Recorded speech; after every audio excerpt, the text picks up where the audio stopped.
Nós temos agora 30 minutos para conversarmos sobre... Como você preferir, Juliana. Então, depois das duas falas, do Sérgio e da Juliana, está aberto o debate para perguntas, para comentários, para...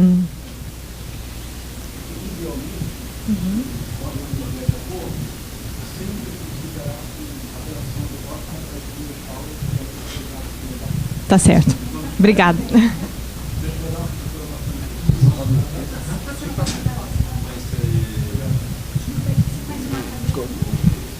¿Cuál es la coreografía que tú prefieres? Como a rumba. Ah, entonces está encima bien. de la mesa. Sí, me siento... No, bueno. Ajá, perfecto. ¿Sí?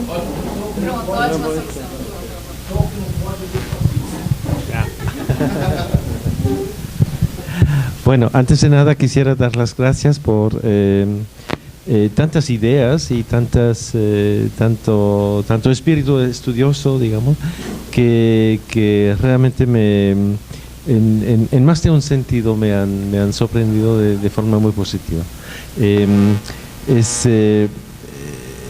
Por un lado, para mí el impacto de escuchar, que es una nueva situación para mí, el impacto de haber escuchado los dos trabajos muy sugestivos, me parece,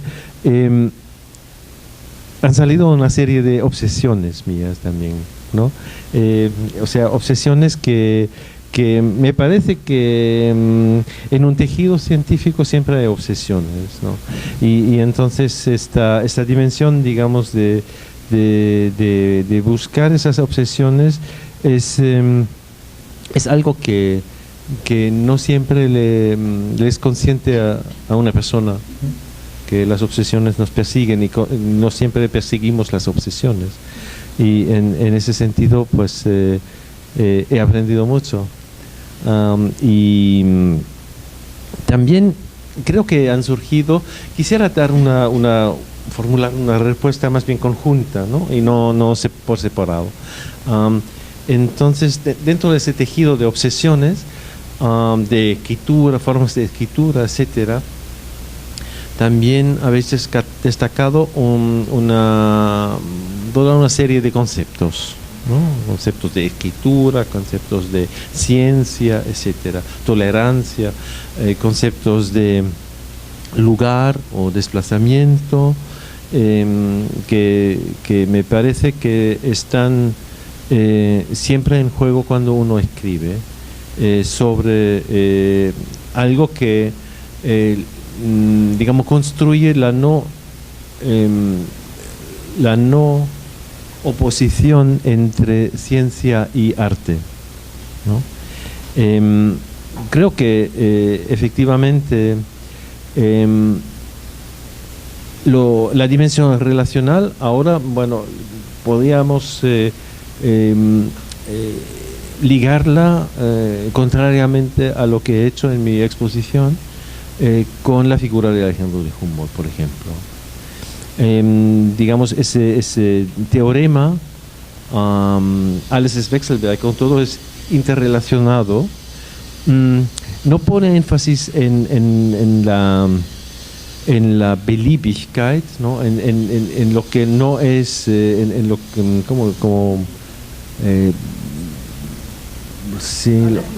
la arbitrariedad de la relacionalidad, sino digamos la fuerza de lo relacional frente a fenómenos muy dispersos, ¿no? Cuando uno es muy interesante como en la obra humboldtiana, que ha merecido muchísimas críticas muy duras, ¿no? Todavía, o sea, las reseñas de Alejandro de Humboldt han sido muchas veces bastante negativas. Es un elemento bastante recurrente el hecho de que lo relacional puede relacionar todo con todo o nada con nada, ¿no? Creo que eso era un poco la fórmula. Y sin embargo, esta dimensión relacional entonces está creando otros objetos. ¿no? Está creando otros objetos que a veces tienen que cambiar los conceptos, obligatoriamente están cambiando los conceptos que se interrelacionan, ya por el mismo hecho de la relacionalidad. Entonces, las dimensiones de una escritura que sale un poco de, o trata por lo menos salir un poco de un discurso académico, demasiado académico, pone en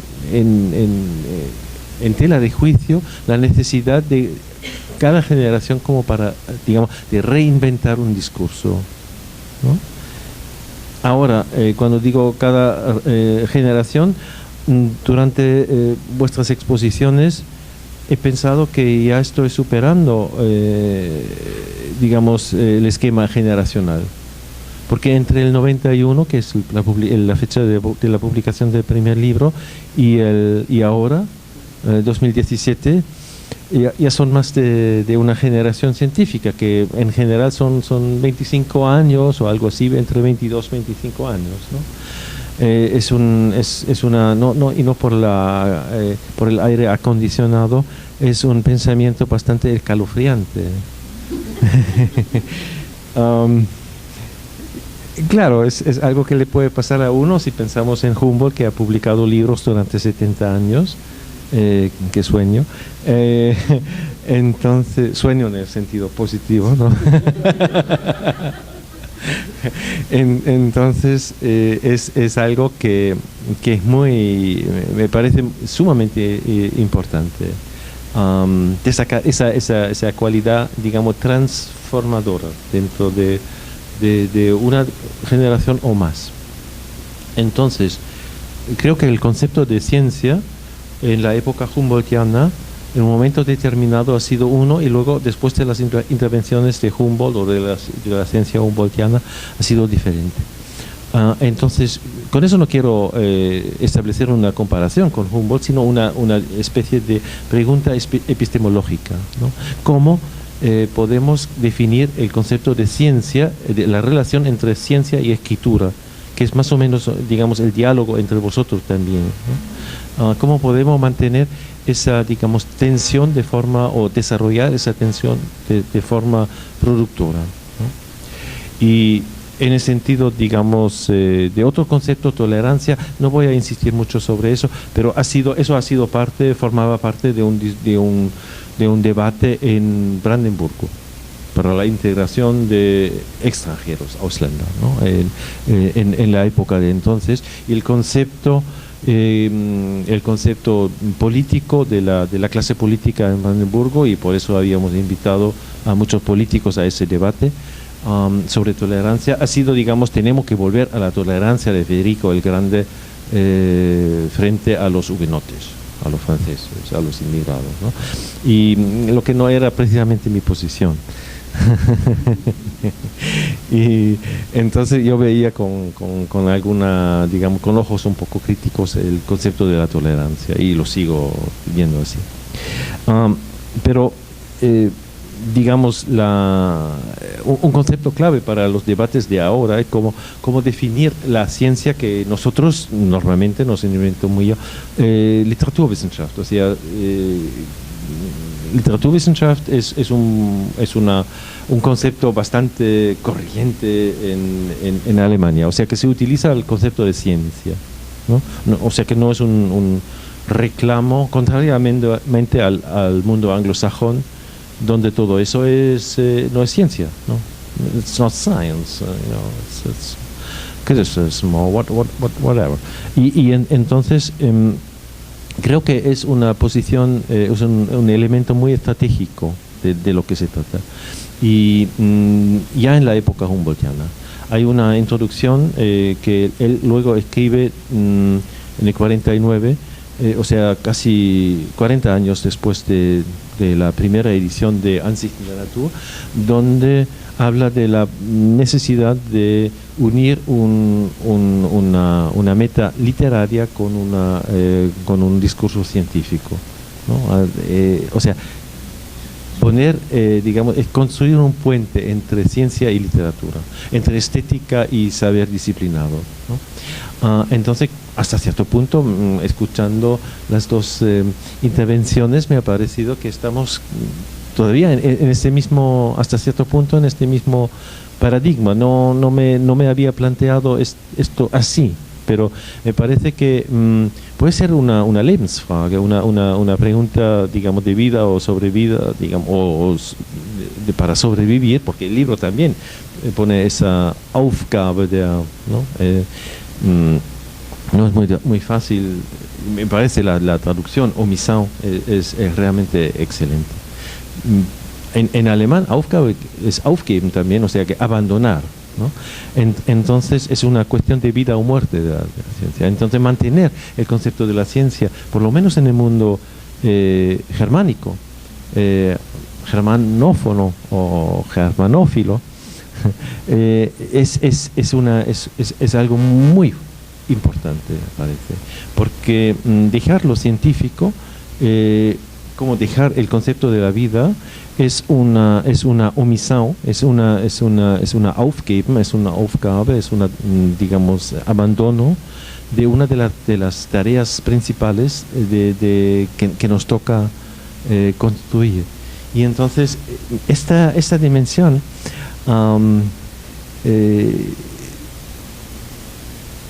me ha dado muchas ideas ahora, ¿no? Porque yo no estaba muy al tanto de eso. Y claro, que los juegos que tú has detectado y que has analizado, juegos de lenguaje, juegos con las formas, etcétera, en ese sentido tienen, hasta pueden parecer, no lo has interpretado así,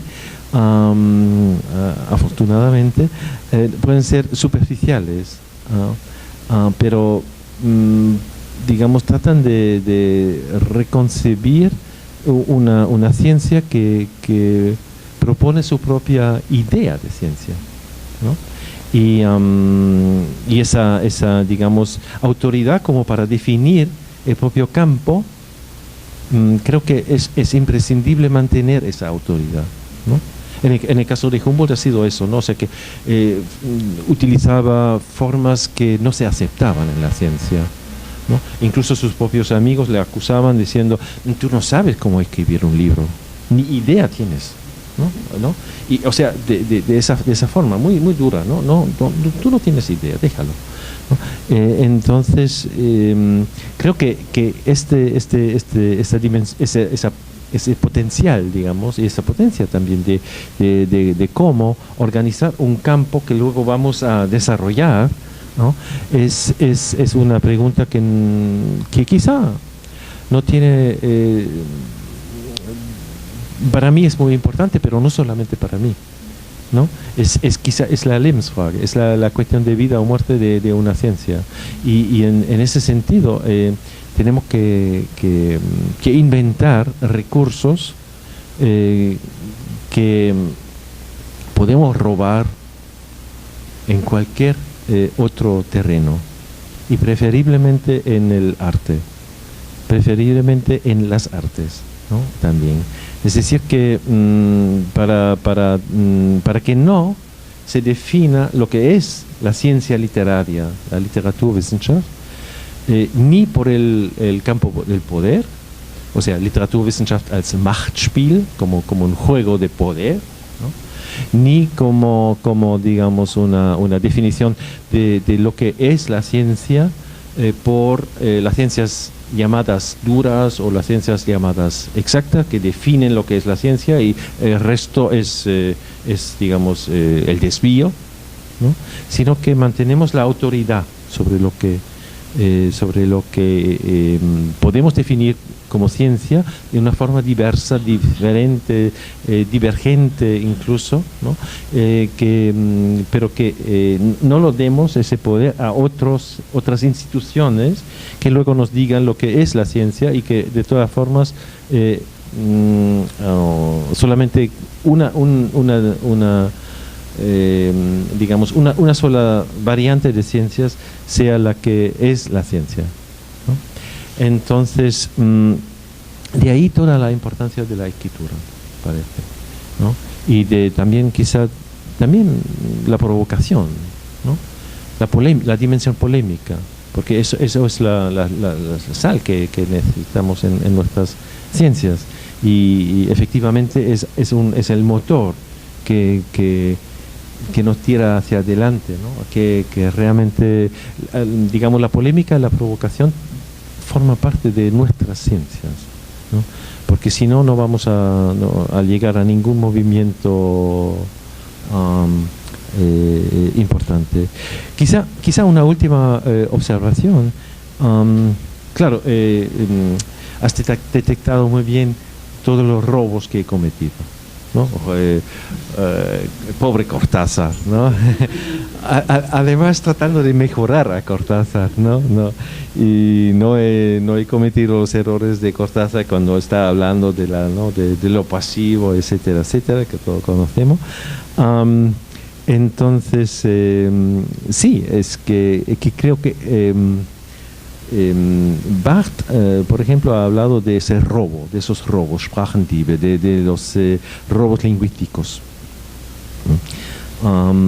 Y entonces, en ese sentido también, el robo, no el plagio, el robo, es decir, también señalando que algo sí, una relación, una especie de kidnapping, ¿cómo se dice?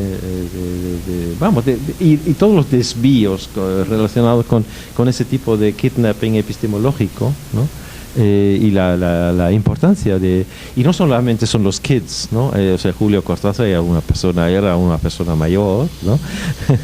Y ahí radica quizá buena parte del desafío, ¿no? También de nuestra ciencia y de nuestras ciencias en plural, ¿no? En ese sentido, sí, me siento muy motivado por el impulso y la perspectiva que muy diferente que dais a lo que me está moviendo, digamos. Y en ese sentido, bueno, pues muchísimas gracias a los dos.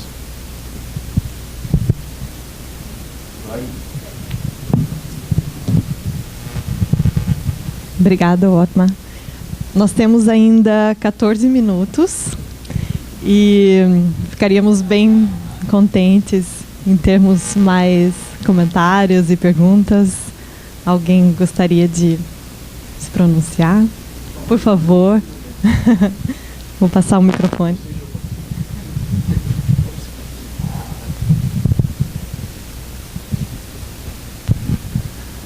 Obrigado, Zé Luiz Jobim.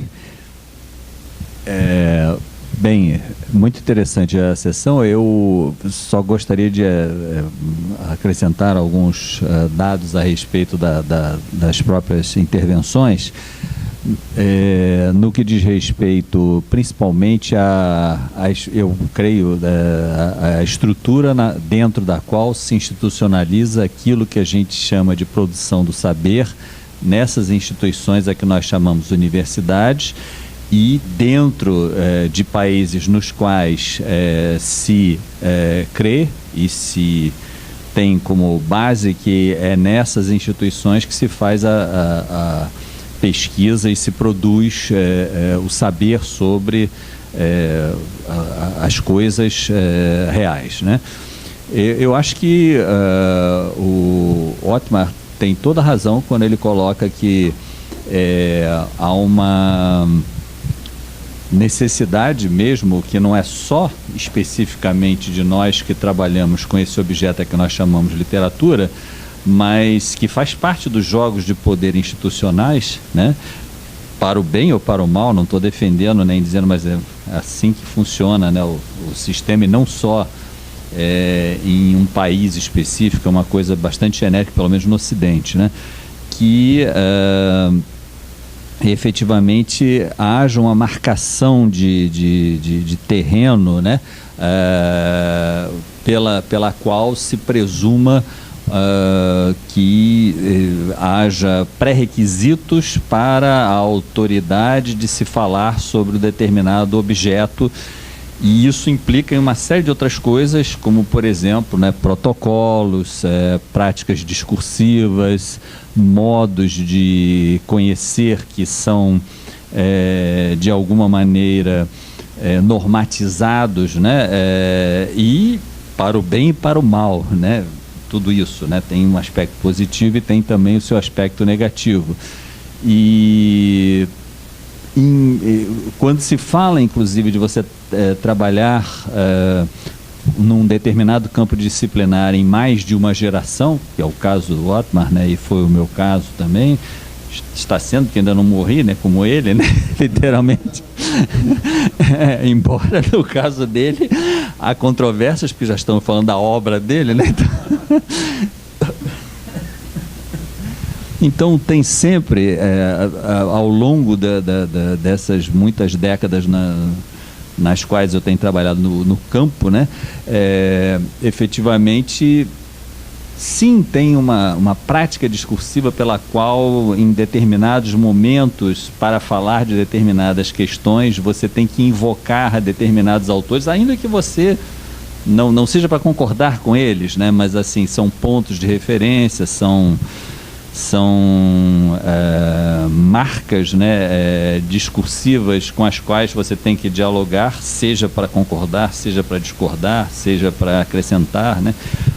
Eu só aí discordaria tanto do Ottmar quanto do Barth, né, a quem ele citou ao falar de roubo, porque eu acho que, de alguma maneira, tanto o Barth quanto também o Ottmar, né, quando pegam esses elementos que não especificamente podem pertencer ou não pertencem, né, ao nosso campo dos estudos literários, né, e trazem para esse campo essas coisas, né, não sei, eu não chamaria de roubo, não, no seguinte sentido, né, e aí eu utilizaria também a própria nomenclatura da literatura do século XVII, né? No Francisco José Freire, quando ele tem um tratado dele, né, preceptística, e ele diz assim: olha, se você pega, você acende a sua vela na vela de um outro sujeito, isto não é roubo, né? Roubo é se você pega a vela dele para você, né? Literalmente. Então eu acho que no caso específico desse tipo de trabalho, chamaria isso de trabalho que é feito e que não é só na nossa área, na verdade, né? Isso é mais generalizante, né? O que ocorre é que você traz alguma coisa que estava em outro campo, mas quando você a coloca dentro do seu campo, ela vai se relacionar com outros elementos diferentes daqueles elementos que eram os do campo original, de tal modo que eu poderia talvez dizer que é uma outra coisa, né? Então, não é exatamente a mesma, e eu acho que esse é mais um movimento natural do que um roubo, com todo respeito, né?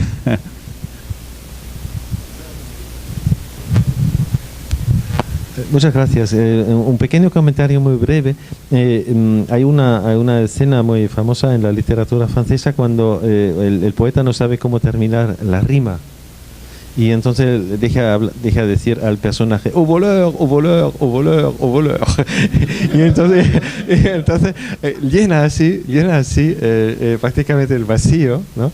Y está hablando también de su propia escritura, ¿no? Al mismo tiempo. O sea que,